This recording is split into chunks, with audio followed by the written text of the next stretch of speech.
आप यहाँ मुझे काउंसलिंग कर रहे हो? अब यहाँ काउंसलिंग करने आए मुझे? बताओ ना, मुझे काउंसलिंग करने आए यहाँ पे? कौन हो आप? कौन सी दुकान है आपकी? कहाँ जा रहे हो? यहाँ मुझे आप काउंसलिंग कर रहे हो, मेरी दुकान से आप लीजिए दवाई। इधर बात सुन, पकड़ो इसको, पकड़ो इसको, पकड़ो इसको। जीएमसी राजौरी इंतजामिया की नाकामी या मरीजों के हकूक पर डाका। आदाब नाजरीन, मैं हूं रियाज चौधरी और आप देख रहे हैं the world relation. Government medical college Rajouri में सरकारी सहूलियात के बावजूद मरीजों और उनके तीमारदारों के साथ नाइंसाफी का सिलसिला जारी। अस्पताल के अहाते में मौजूद अमृत मेडिकल, जहां दवाइयों पर 50% डिस्काउंट दिया जाता है, को नजरअंदाज करते हुए चंद गैर कानूनी अनासर मरीजों को प्राइवेट दुकानों पर जाने पर मजबूर कर रहे हैं। यह सूरत-ए-हाल अस्पताल की नाअहली और सिक्योरिटी की मुकम्मल नाकामी को वाज़ेह करती है। दी वर्ल्ड रिलेशन की टीम के मुशाहिदे में आया कि चंद अफराद मरीजों और उनके तीमारदारों की पर्चियां छीन कर उन्हें मखसूस दुकानों पर दवाइयां खरीदने के लिए मजबूर कर रहे हैं। यही दवाइयां अमृत मेडिकल्स पर आधी कीमत पर दस्तयाब है, लेकिन इन अनासर को दबाव की वजह से गरीब आवाम पर माली बोझ बढ़ रहा है। एक दवाई जो अमृत मेडिकल्स पर 117 रुपए की मिलती है, वही दवाई अस्पताल के बाहर मौजूद दुकान से 448 रुपए में बेची जा रही है। ये खुली लूट मार न सिर्फ आवाम की मजबूरियों का फायदा उठा रही है, बल्कि सरकारी स्कीमों को नाकाम बनाने की भी कोशिश है।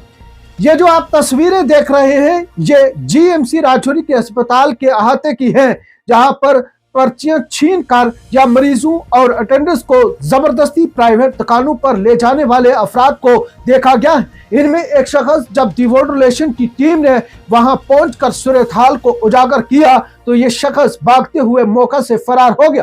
ये तस्वीर वाज़ेह तौर पर उन गैर कानूनी सरगर्मियों की निशानदेही करती है जिन पर अस्पताल इंतजामिया और पुलिस की खामोश सवालिया निशान है।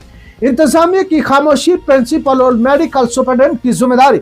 जी हाँ, जीएमसी राजौरी की इंतजामिया, खासतौर पर अस्पताल के प्रिंसिपल और मेडिकल सुपरडेंट इन गैर कानूनी सरगर्मियों के खिलाफ मुकम्मल तौर पर खामोशी नजर आते हैं। सवाल यह कि प्रिंसिपल इन सरगर्मियों को रोकने में नाकाम क्यों है?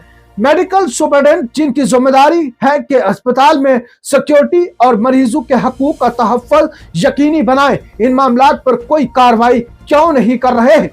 यह खामोशी सिर्फ एक लापरवाही नहीं, बल्कि इस बात की अलामत है या तो इंतजामिया खुद इन सरगर्मियों में मुलव्वस है या उनकी दिलचस्पी सिर्फ अपने ओहदों को बरकरार रखने में है।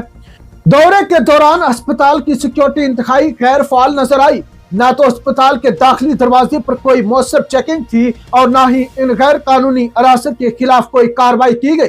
दी वर्ल्ड रिलेशन की टीम की मौजूदगी के बाद पुलिस एक शख्स को पकड़ा, लेकिन ये एक मुस्तकिल हल के बजाय महज एक आर्जी एक्शन लगता है। ये सूरत-हाल गरीब आवाम के लिए शदीद नुकसानदार। तीमारदारों न सिर्फ गैर जरूरी अखराजात के लिए मजबूर किया जाता है, बल्कि सरकारी स्कीमों से फायदा उठाने से भी रोका जाता है। ये अमल न सिर्फ गैर कानूनी बल्कि गैर इंसानी भी है। जीएमसी प्रिंसिपल और मेडिकल सुपरडेंट फौरी तौर पर हरकत में आए और इन गैर कानूनी सरगर्मियों को रोकने के लिए इक़दाम करें। प्रिंसिपल को अपनी जिम्मेदारी समझते हुए फौरी तौर पर ऐसे अनासर के खिलाफ एक्शन लेना होगा। मेडिकल सुपरडेंट को अस्पताल के अंदर सिक्योरिटी के निजाम को मजबूत बनाने के लिए अमली इक़दाम करने होंगे। यह सूरत-हाल सिर्फ गरीब आवाम पर जुल्म नहीं, बल्कि सरकारी स्कीमों को नाकाम बनाने की एक मुनज़्ज़म साजिश है। अगर जीएमसी इंतजामिया, खास तौर पर प्रिंसिपल और मेडिकल सुपरडेंट फौरी तौर पर एक्शन नहीं लेते तो यह मसला मजीद बढ़ सकता है। आवाम के हकूक की हिफाजत हुकूमत की अवलिन तरजीह होनी चाहिए, वरना इस निजाम पर सवालात उठाना लाजमी है।